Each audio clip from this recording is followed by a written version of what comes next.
Uno más. One game is all we have left for today. One more Miramar to show us what the leaderboard looks like. Big steps there for Argentina, even though they could have maybe had a chance of winning that late game. It is enough to push themselves extremely close to Brazil in second place, Felix. Yeah, gonna have to wait and see. But I think from everything that we've seen up until this point, it means Chile is just gonna run away with it once more. That's just how it feels like. Whenever we think someone else maybe has the opportunity to win a game, Chile comes in, swoops up the victory like the one we've just seen. But yeah, just for the sake of suspense, I'm really hoping on Argentina and maybe even Guatemala, maybe even some of these underdogs to finally come out and win a game and shake up the leaderboard. Because as we said, it's only been two teams that have won every single game up until this point, and that doesn't really give us a whole lot of breathing room in terms of making predictions, in terms of hoping for an underdog story that we said at the beginning of this day might be unlikely, but at least that we're hoping for. But yeah, coming back to this point, unfortunately, everything that we said was going to come true has come true. Chile and Brazil, too damn strong. But isn't it crazy that Brazil has won 2 games and they're still somehow getting caught by an Argentina who's not had a single win and has only sort of salvaged their way through the first 2 games of the day. So they're at least making it interesting because they're giving us a fight for second place. And then maybe if Guatemala pops off, maybe if somebody else Colombia can step up to the task, maybe we'll have a 4th team in the mix. And at that point, we'll have ourselves a 4-horse race. And jeez, the words are leaving me. And we had the same thing happen in Europe, and we ended up with a single point and a tiebreaker deciding who goes to the World Esports Championship, right? We thought it was all decided, and then suddenly in the last match, we get so close that we actually went to a tiebreaker. So crazier things have happened, and today is only the first day of the games. So we'll see what the players do. We'll see what match 6 has in store for us. But I'm excited, and I'm hoping, all right, we see more of the top in the later stages, because there's nothing as exciting as a second place fighting a third place for the win. Yeah, not really.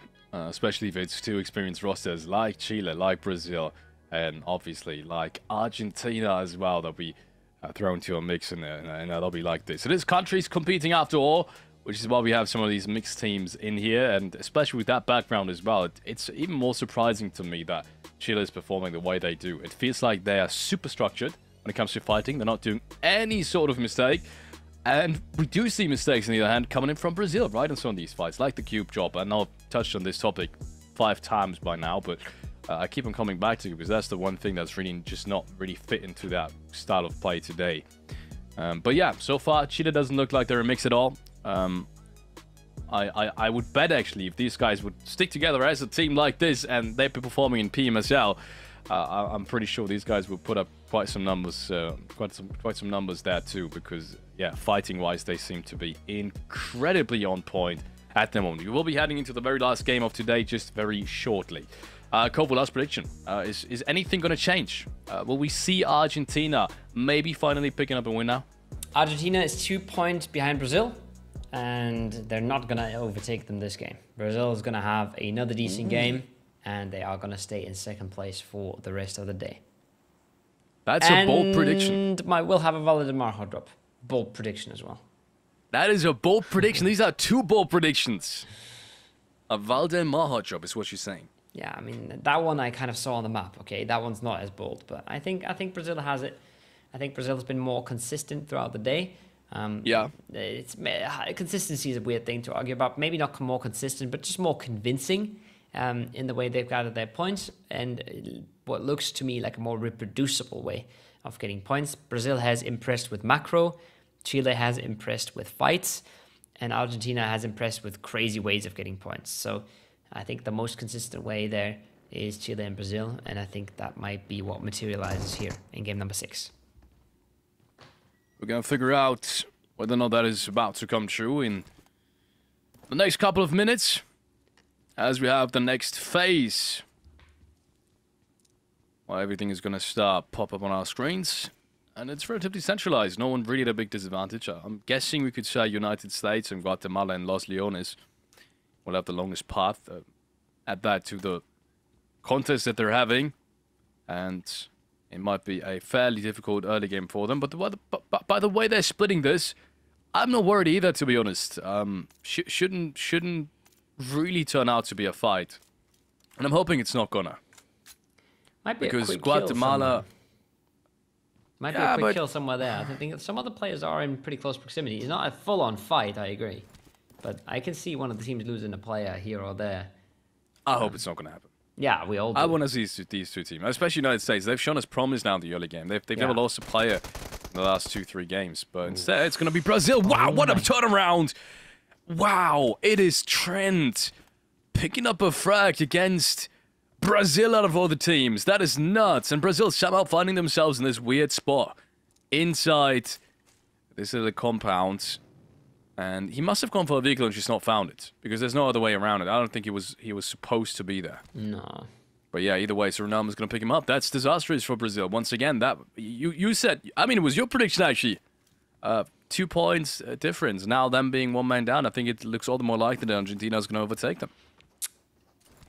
Yeah, not the best prediction, but there it is. At least this one has made sense. There is a bit of a fight going on in Los Leones. Guatemala is trying to get more aggressive than the US would like right now, and you can see he's so closed out with Tony right behind him.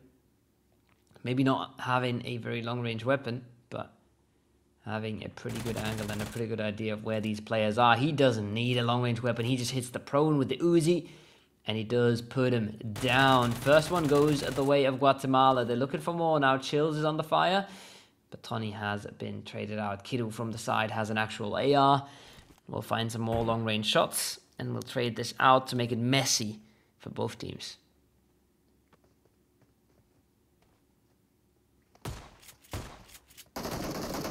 More shots now, and I was thinking that was gonna happen, but man, I'm not too fond of this fight. Once again, I'm not too sure this really helps anyone. Guatemala lost a player now. The United States has almost lost a player now, and two of these teams that are runner-ups, you know, that could potentially still make it with a big day 2. Will now be a weekend going into the early stages, and especially Guatemala, 27 points. Look, they could have gone up to 4th place with this one. Losing a player now too early, potentially losing a second player. I mean, almost securely losing a second player now that I see where Tommy is positioned. That's just not the way to go about this. And they're going to be kicking themselves. That's not what Guatemala wanted out of this last game. Not what anybody wanted. And they were looking like they had the opening as well, but that's how quick it goes. It's hard to keep control in these fights. They're chaotic. They're uncontrollable in some sense. And USA get the better end of the stick with the second bleed out now coming on in. Kidu finds his, and yeah, I think you touched on it. USA has been finding success in the early games, just not in the mid games, not in the late games. Getting into position is not what they're really thriving at. Where Guatemala has shown some promise, especially in game 3 and 4. But if they continue to be this inconsistent, it's going to be hard to mess with the top of the lobby right now, who are just really, really dominant. Very much unlike some of these teams towards the middle pack.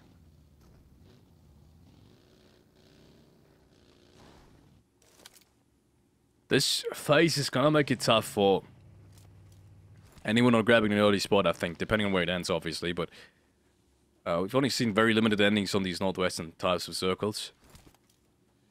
And that's also the beauty of it. With only having 11 teams, as this fight continues, it's a good first pickup now from the United States, actually, bringing things back of that first initial knock, and they will wipe Guatemala off clean. And it is perfectly clean. I think that was the only knock actually that happened after the first initial knock, so only 2 players have been taken down during the iteration of this fight. This is good, despite the lengthy fight. United States setting themselves up to potentially catch Guatemala now on 27 points with this early game. Good stuff. United States needed it. They had very weak first 3 games. They kind of salvaged as much as they can now in the last 3, no matter the outcome of this one. But in terms of qualification, way more is going to be needed from the United States. And that qualifier we've talked about, it wasn't easy for the United States. They had a long road to get to this point. So they're going to have to bring their A game tomorrow if they really want to make that entire round worth it. 6 more chances tomorrow to turn things around. Plenty of chances if you do get going, if you do find a footing. But it's a lot easier said than done. Casters spend a whole lot of time talking about comeback stories, and they're a whole lot easier to talk about than to actually pull off. But even if they get a decent game here, if they manage to make it in, maybe push themselves past Suriname, push themselves past Guatemala, right? That's going to feel mighty good. It's not going to close the gap to the top 2, but it's going to feel mighty good to see yourself in 5th and instead of a 7th place or potentially an 8th place here on the leaderboard. It's going to put yourself in a different mood, different mindset for the next day and make things a tiny bit easier. I love this rotation from Podrock. It's a really smart one. It's one that gives you incredible amounts of information, and the way he parked his vehicle is even smarter. Make sure no one's going to be able to disable that. He knows that from that side of the hill. Despite Colombia potentially actually having a side of it, now that I see it, potentially having a side on these tires. But he realizes still that the northern side is probably going to be the least likely someone's going to pop your tires. And I'm expecting this to center up. I'm saying that, but we've seen plenty of hard shifts today. And I will be eating those words. It is northeastern hard shift, a really deep one. And I'm guessing it's going to end somewhere east of water treatment. Couldn't imagine this one going the way of Brazil, so they will make it down the hill, I'm pretty sure of that. And yes, despite I mispredicted that first phase, I'm pretty fairly on that prediction at the very least. It's going to end somewhere west of water treatment. So once again, I think with a good rotation now from Brazil, with a quick repositioning, these guys might still be, even as a 3-man, in a really good spot to potentially take some placement points. They've been good at that. They've been good at getting themselves into those spots as well. Argentina have struggled a little bit more on the rotations, a little bit more on the positioning side of things, but have gotten really, really good salvages, have got some pretty decent zones on Miramar especially.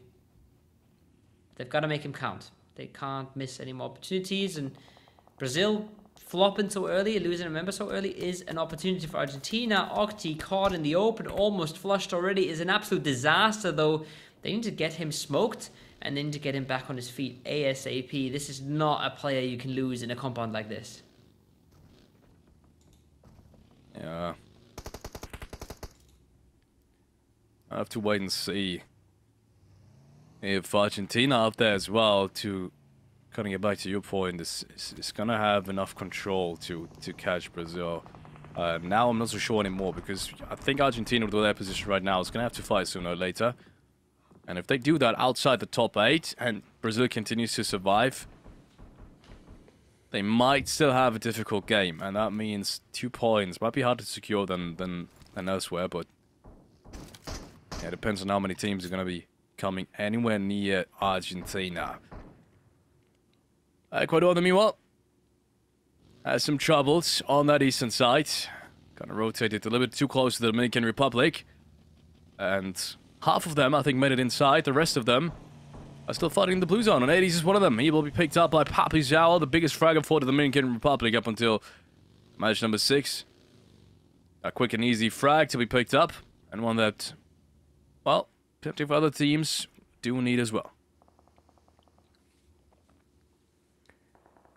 Rez has come through on Octi, keeping Argentina as 4. Bit of a breath of relief. You could see the armor extremely damaged there, but at least the player is alive. It's a knock onto a vehicle now, just from that same player. You can see some teams struggle, some teams get to farm, and this compound with all the high ground it has is not a bad one. Especially if you got yourself a DMR, pop off some long range shots. Watch the Suriname versus Panama fight and try to pick apart whatever you can. So far, no elimination just yet, and I think the only knock Argentina was able to get has just been stolen and flushed away.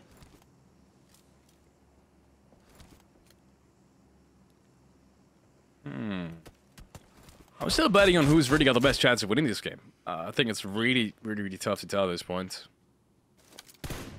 But one thing has come through. It has shifted away from water treatment significantly.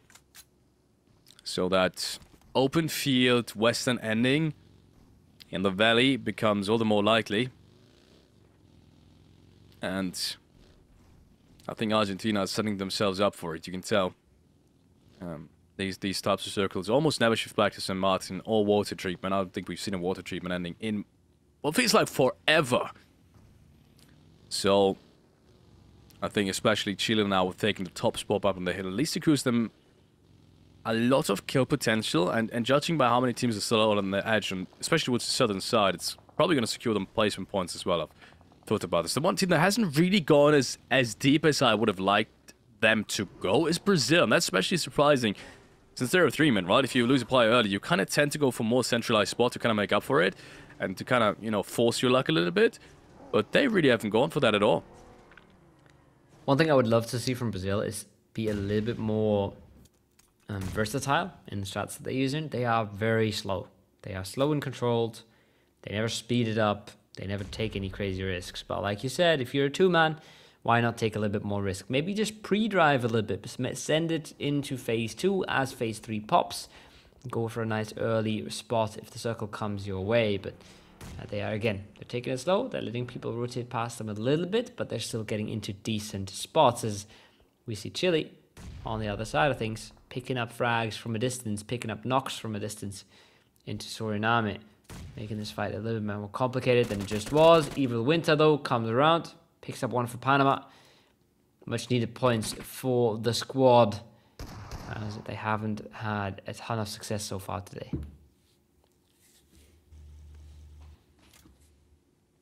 Panama is still looking to clean this compound. They have that ruins building secured. It could give them an opportunity to just survive, depending on how the next circles go. Because it's really tough to force someone out of it if the entire rest of the circle has an angle on you. And I don't think anyone's going to approach that either way, because Suriname is the only team in here. And they're down to 2 players as well. So they don't really have any reason to do so. They can just as well survive inside their compound too. So I think they're going to stay alive for a little bit longer. And with the next circle shift going all the way down south, which is also what we expected. I said it's going to be a valley ending. That now means I think someone is going to have to fight in this phase. And it's not going to be the south side team. It's going to be Brazil and Colombia. I don't think these guys can coexist up until that northern side. Maybe if the angles are just right. Someone towards the far northeast of that hill and someone towards the far northwest. But I think that's very unlikely. So I think Brazil is going to have to think of a creative way of getting inside. Chances for both of that happening are definitely there. I think survivable, but sometimes you don't want survivable in phase 4. Sometimes you want game winning, or you want to make sure you're getting into placement points. So maybe some of these teams want a little bit more than just coexistence. As we see from the USA here, send towards a priority spot. It's not the best spot in the zone, but it's definitely not a bad one. It's fairly central, with avenues of approach being super open to the rest of the server, so very hard to breach. Not a thing you hate to see. Uruguay on the hill on the other side, maybe not as central when you look at the zone, but they just have way more cards in their hand that they might be able to play throughout the rest of this game.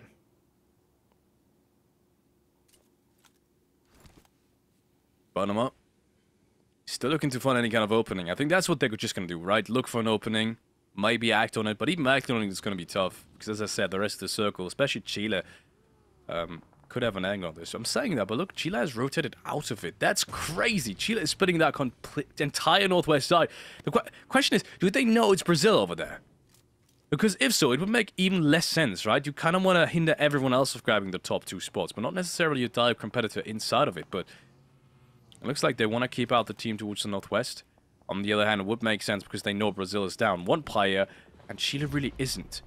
But yeah, that's some crazy repositioning coming out of Chile. They kind of leave that top spot open for Colombia to just hold out the rest of the teams towards the western side. And that nade, combined with that push, is absolutely horrible for Brazil if they want to keep holding that top 2 spot, and if your prediction wants to come through, they need a couple of more points at the very least. Yeah, it's not looking good for that at all. Diego falls as well. Different angle, different player. Takes him out, and that's 2 easy kills right there. And then they know the last one's disengaged as well. They have all the information they need, and Chile does what they do best. They fight, and they kill, and they win the fight cleanly. Yes, sure, you don't mind maybe Brazil staying in second, but I think for now, Chile is still playing against the rest of the lobby. We still have 6 more games tomorrow. They don't really know what's going to happen to other teams. So not really getting into the thoughts of the leaderboard, especially because we are staring at that leaderboard a whole lot more than these guys are.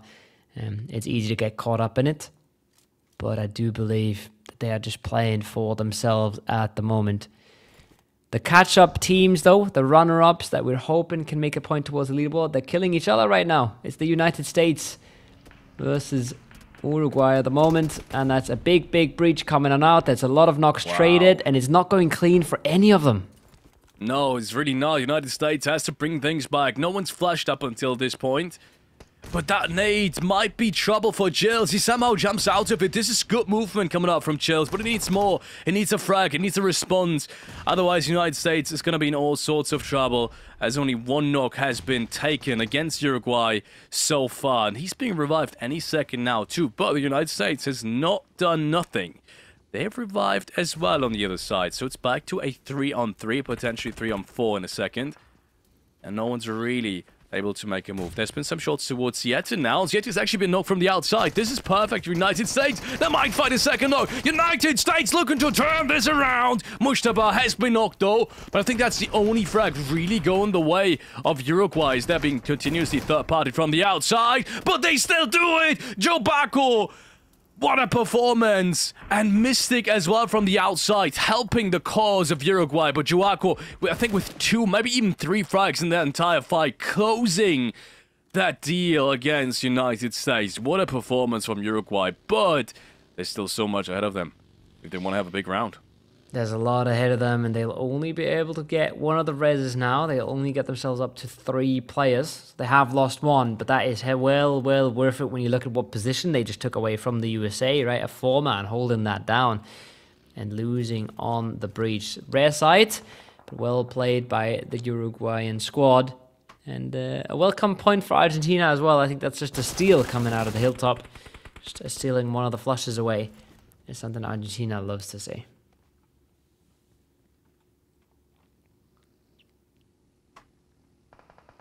Nade comes down. Colombia has, in the meanwhile, found themselves a spot, but they're not contesting Chile for it, and that kind of works in favor of Chile as well. We've has enough space now to literally fight anyone they want, and the good thing is, everyone they're fighting has lost a player already. Make that Colombia now as well. Just perfect play. Chile not really risking anyone, grabbing as much space as they can, isolating players. And look at this, 3 players taken out, especially direct competition as well. I mean, Colombia is all around them on the overall leaderboard. Brazil, obviously, all around them. And they've never been in any kind of dire situation. Not at all, actually. Quite the opposite. They've controlled absolutely everything, and I'd be surprised if they've received 100 damage in total this round. And I'd be surprised if they'd be 100, below 100, maybe even 1,000 damage. Obviously put out. I'm saying 100, but obviously 1,000 is what I meant. If they'd be up below 1,000 damage in output. So, massive round from Chile once more. And I don't think it's going to stop right here. I think they have the advantage against Colombia, and they have the advantage on rotating on through because they have so many cars. Not only theirs, but the ones from Brazil as well. Not only the cars, but also the information to go wherever they want and to wherever they please. They can solo out maybe Achilles here. Maybe they can solo out one more player in front of them. They can make it even easier. They can make even more space for themselves. But they don't want to go crazy just yet here because there's literally just Elite here. And with how much space they have, with how much land they've grabbed, they don't have to make moves yet either. They just have to hold what they have. Maybe catch out another player at a distance. It is Potro who does it. Picks up Panama. And then 1 more Colombian players on the low ground. They don't let that player up. Suddenly they know they have a solo in front of them. The games become even easier. it's just hard to think of a reality where they aren't first at the end of the tomorrow here, Felix. Yeah.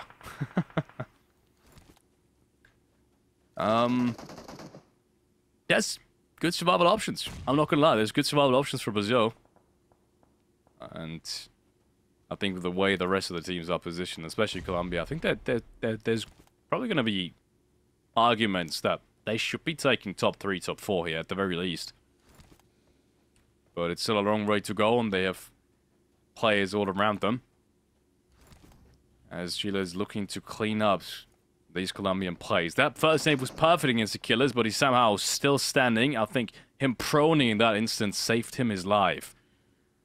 So Chile has at least a little bit less room to play off of. It's going to be tough moving down from the hill.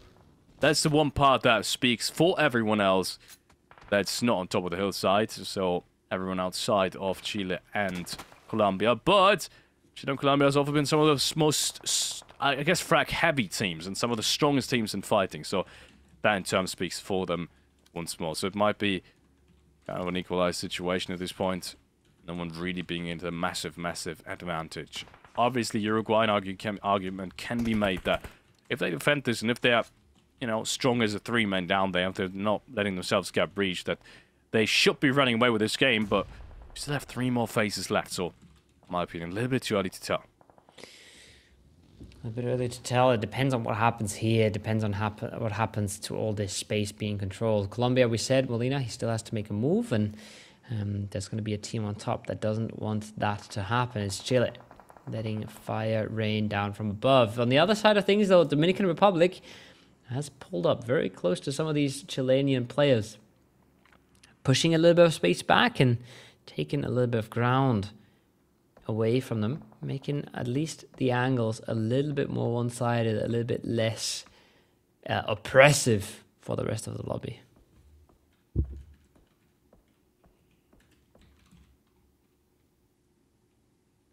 Law is known. That's the good thing for Uruguay. But it also means if Uruguay does any kind of misstep, Law is going to be there to catch them. And if they do get breached, I think Law is obviously going to be there to party that as well. He's not going to stay idle and passive. As we are heading into the last stages of this day number 1 of the American Regional Qualifiers 2024. They reminded it is all about grabbing that top 2 spot. It's all about qualifying to Riyadh. And that way there is a long way, but it's going to be concluded soon for this region. Sorry to interrupt, but that's 2 kills. That's 2 flushes from Achilles as well. It's disaster for Chile. They've fumbled this one on a big scale. They had a 2 versus 1, even a 3 versus 1 if they wanted it. And they overstepped the mark a little bit. The UMP from Achilles just ruins them completely. Brings it down to a 2v1 now from Molina. Yes, you might lose this, but the damage has been done. The chance has been open for the teams. It's a good nade from Molina as well. And here's another one. I think he knows exactly where to put that one. 1 second left on the timer. This is good. It's not going to touch Messi, though. But he's jumping around the corner continuously. He's going to get these flashes at the very least. And it's down to a 1v1. So yes, Chile for the first time in a row might not pick up a round that we thought was going to go a different way anyways. As the blue zone pushes him out, it's a 1v1. Colombia still alive, but Messi has a shot more in the chamber. And yes, 12k reigns supreme. It is Chile picking up that one. They will secure a top 3, but I think that's about it. Tricky team to fight. Those Chileans, they are hard to kill, but big misstep regardless. This could have been a fairly doable win now when you look at these teams. Uruguay locked into the compound. Dominican Republic, few shacks to play with. The only team outside of these compounds would have been Chile. But they won't be. It's not meant to be. It's just going to be a solo. If he wins that, I'm ready to call it a day. I'm ready to call them World Esports Championship finalists, but should not be possible here, surely.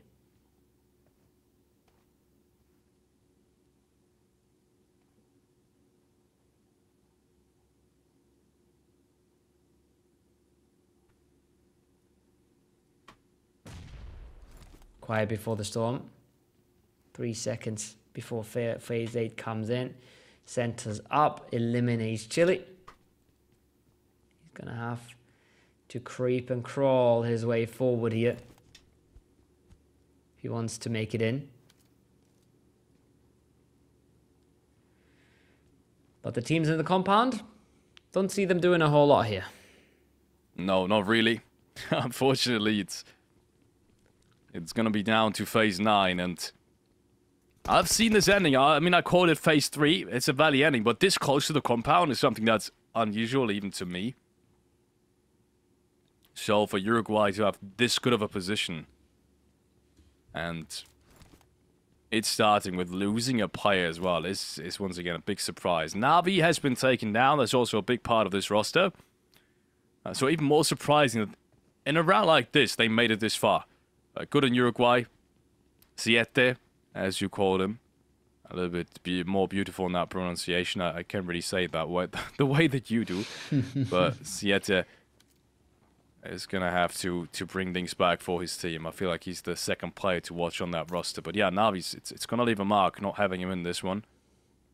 And then obviously there's Chile. So the good news is the Dominican Republic has experienced players. So for any Dominican Republic fan, they should be at a massive disadvantage also in terms of man advantage. But I think as soon as this fight happens and as soon as it explodes, Chile is going to third party. Because they're always playing for the win.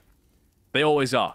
He's going to try to do his best to take down as many players from both squads. And as that happens, once again, I think it's going to be really, really troublesome for both teams. At that point, might just become that really random X factor that none of these teams really want to happen. I don't know if I don't think they know about the reposition either. Like, Messi's put himself towards the edge of the blue, but he's moved far away from where they have last seen him. It looks like Alien is looking for him. Okay, Alien has him on his radar. He's not forgotten about him. He's not forgotten that it's a thing. It's a solo that they have to take care of. But he might forget very soon when all the smokes come out from the Dominican Republic and the foot push comes out onto the compound. And at that point, all the attention is going to have to divert, and look at that exactly. It's not just Messi, it's also the Dominican Republic just smoking this up and getting the util out, and soon they won't be able to afford looking for that Chilean player at all anymore. They have to look for the Dominican Republic. They have to try and find opening with nades because they're outnumbered, they're outgunned, and they're outpositioned at this point with all these smokes and all the util coming in, Felix. Yeah, more util coming in now as obviously the Dominican Republic is closing the distance, but I'm not sure if it's going to be enough. Looks like it is. Papizawa, talked about him time and time again, the biggest fragger for that roster, finds the first one inactive, finds the second one, and where's Chile now? Where's Chile to potentially bring the X factor that we talked about? It's just not been coming through, and it seems like there's just no third party there to be found. Now Imperator goes down though, and I think it's now 3 players left standing still. So potential maybe there, but it's going to need an absolute miracle now for Mizzy. Yes, he's got the S12K, but against so many players, I'm not sure if it's possible that he grabs the flush, but this should be the end of it all. He will be surrounded, and this is the Dominican Republic, one of the teams that we said might have a chance at qualification as well at the very last game, taking home a chicken dinner. Is it going to be enough for qualification? Not even close, but it's a good start going to the next 6 games tomorrow. It's a good start, and it's a wake-up call, and it's going to feel mighty good to get yourself 22 points in the last game of the day. But Chile as well, second place for them, 6 more placement points. They even get the flush there in the end, right? They even take down Emperador to close out that game. So big moves for the Dominican Republic, but bigger moves for Chile. And another game where Argentina falls short to close the gap. We haven't really seen anything from Brazil this game. But Argentina as well, letting the gap widen between first and then second and third. Massive stuff. Maybe that's been the start of the comeback story now. Maybe that is start of the comeback story now. I'd very much appreciate that to happen. Dominican Republic especially. I talked about him active time and time again. He's been part of the Titan Gaming and A roster. He's such a strong player. And yeah, that we kind of saw the beginning of it all, right? Ecuador being taken down, Hades being isolated deep inside the blue zone, even before any of that ending was even visible to anyone or kind of expected from anyone. So Look how early these guys made a move to play aggressive, to find some of these frags. And 12 kills also is, man, that's a good round in terms of eliminations too. It's not to be underestimated. I think everything above 10 is a really good round in a lobby like this. It's just being overshadowed by how strong that round from Cheetah was at the very beginning. Yeah, and it's been overshadowed by how much they've been missing out before, right? It's been overshadowed by how rarely they get this going. And we haven't really seen them pull it off until now. We love to see them do it in this time. But they have to do this more, and they'd have to do this more consecutively if they want to have a comeback tomorrow. This is a big step for them. But like we said, we need more of this. We need more double-digit elims. We need more big damage numbers coming on out. And you can see that there. It's Puppy Sour, man. You love to see, talk about, watch them play. 800 damage for him. Really good stuff.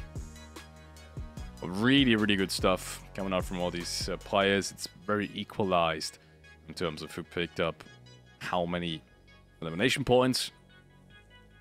So, good team effort all around. 41 total elims. More players than usual in this lobby that have fallen, obviously, with just the 3-man surviving. And yeah, the Dominican Republic kind of tying things with the USA, who've just been continuously fighting. You can see it. Most healing has been on Mustafa. So these guys have been fragging from the very start. And USA has really tried to make the comeback happen, but it just wasn't enough in the end. Yes, they got 5 items, but they couldn't get any placement points whatsoever. So that's kind of been the story for the United States. They started strong, they win a frag, they win a fight, but really getting to late game just not been their strength. And I want to see that happen tomorrow potentially.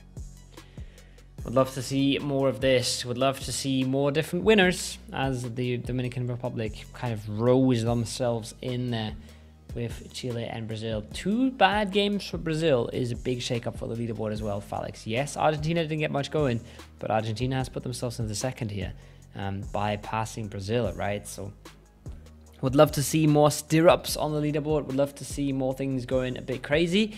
And would love to see the battle for second place become even hotter tomorrow. Yeah, 22 points, once again, is massive in terms of staying in the running for qualification. So it's gonna be exciting to see. Miramar statistics post-match 6. 3 frags on Elite, 4 frags on Puppy Sour. Want to highlight Puppy Sour once again. He's been the driving force behind the Dominican Republic, despite me highlighting inactive so very often. But I feel like the impact frags, the frags that really mattered in a round like this, have all gone the way of Puppy Sour. I feel like he's always been the most aggressive player. He's always been the first to kind of have contact. And it's so important to have a fragger that has initial contact under control and doesn't get taken down for absolutely nothing in a team, and that can change the outcome of so many fights. So I'm going to give it up for Puppy Sour. Bumps up his team to 4th place. 42 total points now. In a good spot to potentially catch up tomorrow. And then Brazil and Argentina, obviously the 2 runner-ups to Chile, who at this point, and I want to ask you this, are maybe already safely qualified, because 96 points, that's a big difference to reach. I think they're going to qualify. I don't think maybe they're not qualified on 96, but they are definitely qualifying tomorrow, Felix. They have gotten an average of 16 points per game today. In how many? 44 players lobby? That's completely nuts. Nuts. It's crazy. It doesn't make any sense. They're averaging a 6-kill win throughout the day.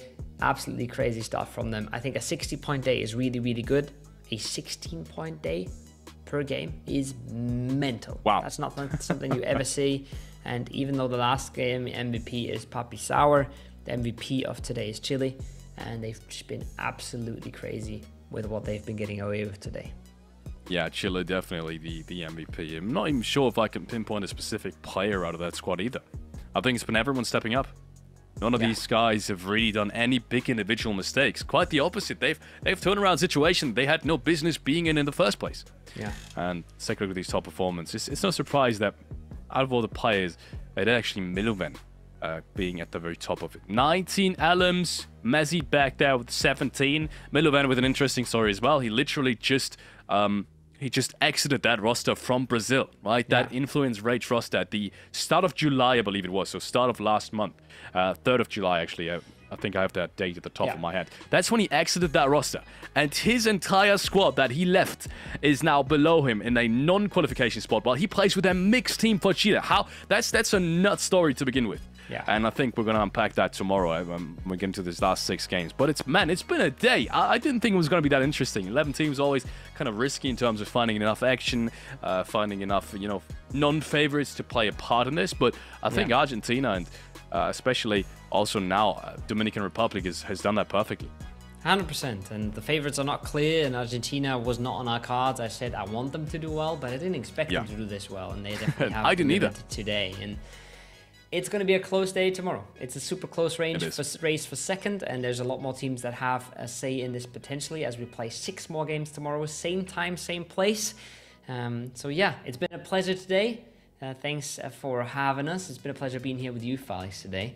And we'll see you guys tomorrow for 6 more games of the World Esports qualifiers of the IESF.